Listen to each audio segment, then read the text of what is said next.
Условите за живот во студентските домови во Македонија секој ден се полоши. На социјалните мрежи од објава на студенти можевме да видиме паднат плафон во тоалет во студентскиот дом Стив Наумов. Потоа беа објавени слики каде се гледаат лошите оброци кои што ги добиваат студентите. Имаше период од една недела кога студентите од студентскиот дом Кузман Јосиповски Питу немаат топла вода, па во студентскиот дом Гоце Делчев нема топла вода 3 дена. Минатава недела 5 дена го оставивте без струја студентскиот дом Томе Стефановиќ Сенич и така натаму.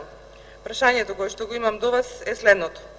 Докаде сте со реализација на ветувањето кое што во 2016 година го дадовте за студентите? Имено ветивте дека ќе изградите студентски град во Скопје, ветивте дека ќе изградите нова зграда во автокоманда во кампусот Стив Наумов со преку 700 легла и нов ресторан, ветивте изградба на универзитетски кампуси во Битола, Штип и Тетово.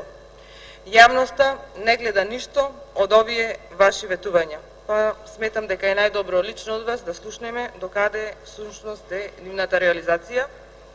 И третото прашање е до министерот за транспорт и врски, господине Сугаревски, и покрај вашите најави дека експресниот пат Градско Прилеп ќе биде завршен во предвидениот рок, на терен сведоци сме дека околу 2 месеци се случува нешто сосема друго.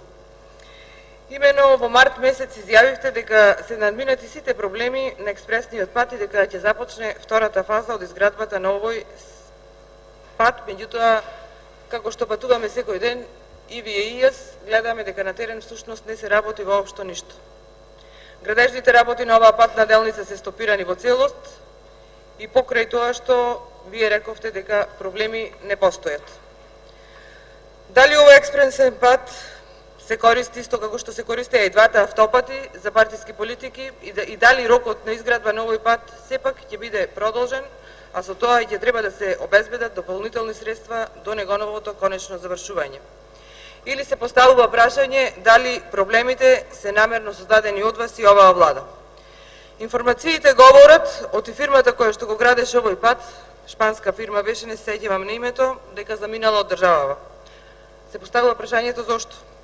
Имам информации дека не сте исплатиле средства за сработеното. Прашањето е зошто не им исплаќате средства, кога како министер наследите всушност пари за овој проект и кои што беа наменети за реализација на овој проект.